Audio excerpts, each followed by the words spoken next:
खरं म्हणजे मला समजलं नाही त्यांचं नक्की म्हणणं काय, की फोटो काढले म्हणून त्यांना दुःख होतं आहे, की त्या गरीब कुटुंबांना पैसे मदत केली म्हणून दुःख झालं आहे. नक्की त्यांची पोटदुखी कशात आहे ते मला लक्षात आलं नाही. मुळात त्यांच्या म्हणण्याप्रमाणे त्या कुटुंबाच्या वेदना समजून घ्यायला पाहिजे. ह्या भागाचं मी 25 वर्ष लोकप्रतिनिधी म्हणून काम करतो आहे, 15 वर्ष मी खासदार म्हणून काम केलं आहे.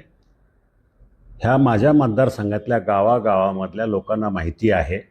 अशी आपत्ती आल्यानंतर मी लोकांना मदत करत असतो. ह्या वेळेला माननीय उपमुख्यमंत्री एकनाथ शिंदे यांच्या सांगण्यावरून मी त्या कुटुंबाला मदत करायला गेलो.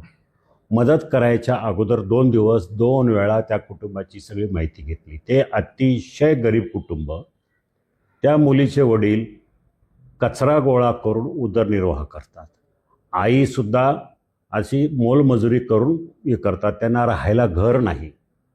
हातावर पोट असणारं कुटुंब, अशा कुटुंबाची इतकी वाताहत झाल्यानंतर अनेक लोक फोटो काढायला आले असतील, परंतु खरी मदत देण्याचं काम उपमुख्यमंत्री एकनाथ शिंदे यांच्या सांगण्यावरून मी स्वतः तिथं गेलो आणि 5 लाख रुपये दिले. खरं ही रक्कम माझ्या दृष्टीनं मोठी की छोटी हा विषय नाही. अडचणीच्या काळामध्ये आज ते कुटुंब उघड्यावर राहत आहे. अशा वेळेला सरकारी अधिकारी वगैरे सगळ्यांच्या उपस्थितीमध्ये ती मी मदत केली. मला अभिमान आहे की त्या कुटुंबीच्या मदतीला धावून आलो, याचा मला स्वतःला अभिमान आहे. आता ठीक आहे, फोटो काढले म्हणून त्यांच्या पोटात दुखत असेल, त्याला माझा नाईलाज आहे. लोकांनी व्हिडिओ काढले, चॅनेलचे लोक होते त्यांनी व्हिडिओ काढले, फोटो व्हायरल झाले. याच्याबद्दल मी काही कोणाला सांगितलं नाही की बाबा हे त्या महिलेचं, त्या कुटुंबाने माझा आभार मानले. त्या कुटुंबामध्ये तो समाज आहे, गोसावी समाज. तो समाज संपूर्ण महाराष्ट्रातला समाज त्या ठिकाणी उपस्थित होता. त्या समाजाचं म्हणणं होतं की लोक नुसते येतात, सरकारी मदत आम्हाला कोणी करत नाही, कुठली मदत करत नाही. हे कुटुंब रस्त्यावर आलेलं आहे, उघड्यावर आहे.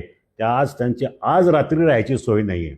अशा अवस्थेमध्ये मी स्थानिक प्रशासनाला विनंती करून, स्थानिक ग्रामस्थांना विनंती करून लोकांनी कुठेतरी त्यांना भाड्याचं घर द्यावं, त्यांचा प्रपंच उभा राहावा म्हणून मी 5 लाख रुपये तिथं नेऊन दिले आदरणीय एकनाथभाई शिंदे यांच्या सूचनेवरून. मला हे कळत नाही, त्या वेदना समजून घेतल्यात नाही त्या कुटुंबाच्या. नाही, त्यांच्या भविष्याचं, त्या समाजाचं भविष्यामध्ये काय व्हावं, ते जे नराधमाने जी दुष्कृत्य केलेलं आहे त्या नराधमाला फाशी व्हावी, फास्ट ट्रॅकमधून त्याच्यासाठी त्याला शिक्षा सुनावली जावी, ह्यासाठी आम्ही प्रयत्नशील आहोत. मी आज केलो, फोटो काढले आणि संपलं असं नाही ना. 3 दिवस तिथं रोज आम्ही जातो आहे.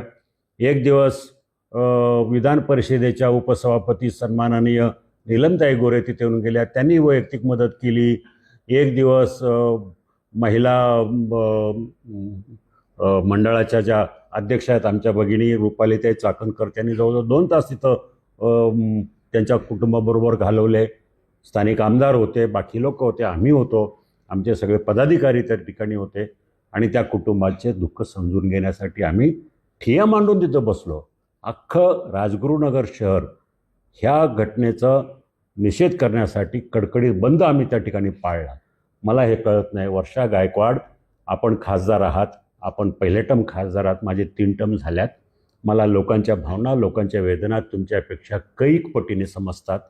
गरीब मागासलेल्या समाजाला कुठेतरी मदत करणं हा तुमच्या दृष्टीनं जर गुन्हा असेल, टीका करण्याचा विषय असेल, तर राजकारण तुम्हाला लक लाभो. आम्हाला आमच्या लोकांसाठी, सामाजिक जनतेसाठी काम करायचं आम्हाला करू द्या. सरकारचा नाकर्तेपणा नाही. सरकारने याच्यावर गंभीर पावलं उचललेली आहेत. एकनाथभाई शिंदे यांनी सरकारच्या माध्यमातून प्रशासनाला आदेश दिलेले आहेत. तातडीनं गुन्हेगाराला पकडण्यात आलेलं आहे. या सगळ्या गोष्टी झाल्यात. तुम्ही आपलं दिल्लीमध्ये शांतपणे फोटो काढा. तुमचे फोटो कितीतरी पटीने नुसते झळकत राहतात. तुम्ही काय काम करतात हा संशोधनाचा विषय आहे.